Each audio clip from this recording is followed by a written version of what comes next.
ఏదైతే ఎన్నికల మేనిఫెస్టోలో చెప్పామో ఆడబిడ్డలకు దీపం 2. ఈరోజు ఒక విధంగా ఆలోచిస్తే చరిత్ర దిశ సమైక్య ఆంధ్రప్రదేశ్ దీపం కార్యక్రమం నేనే పెట్టా. ఆ రోజు దేశంలో ఎవ్వరూ కూడా ఆలోచించినప్పుడు మా తల్లి కష్టాలు నేను ఒకసారి ఆలోచించుకుని ఎవరైతే ఆడబిడ్డలు ఉన్నారో ఏ ఆడబిడ్డకు అలాంటి కష్టం రాకూడదనే ఉద్దేశంతో ఆ రోజు దీపం ప్రవేశపెట్టాం. ఈ దీపం యొక్క ముఖ్యమైన ఉద్దేశం చూస్తే అధ్యక్ష ఎక్కడెక్కడో కట్టెలు తెస్తారు.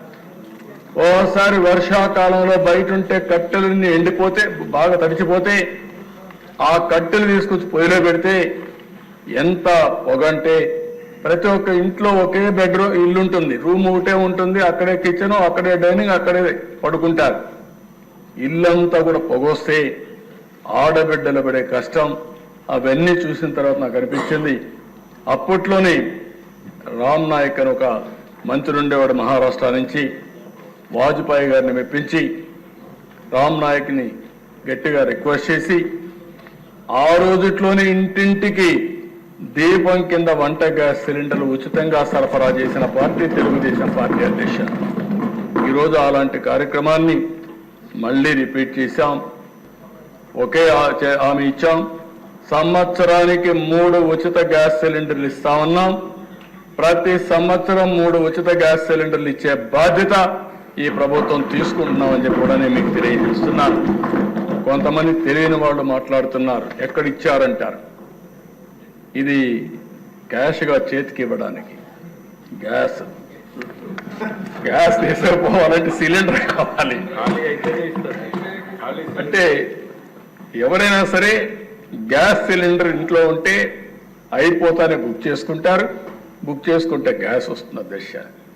మేము ఏదైతే చెప్పామో చెప్పినప్పటి నుంచి ఇప్పటి వరకు 42,40,000 మందికి గ్యాస్ సిలిండర్లు బుక్ చేసుకున్నాం.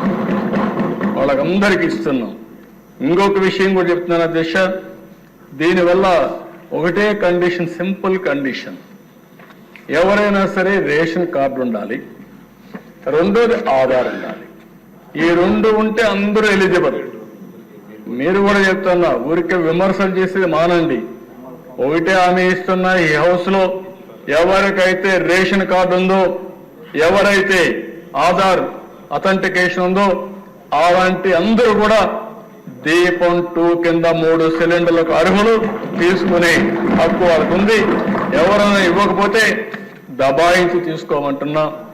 మనోహర్ గారిని కూడా కోరాను, ఢిల్లీలో కూడా నేను చాలా స్పష్టంగా రిక్వెస్ట్ చేశాను, మేమే డబ్బులు కడతాం, మీరు వాళ్ళ దగ్గర డబ్బులు కూడా కట్టకుండా తీసుకోకుండా ఇమ్మని చెప్పి రిక్వెస్ట్ చేశాను. కానీ వారు చెప్పింది ఇప్పటి వరకు అన్ని కార్యక్రమాలు కూడా ముందు డబ్బులు కడితే మళ్ళా వాళ్ళ అకౌంట్ డబ్బులు ఇచ్చుకోండి, కానీ ఇది చేయొద్దనే పరిస్థితికి వచ్చారు.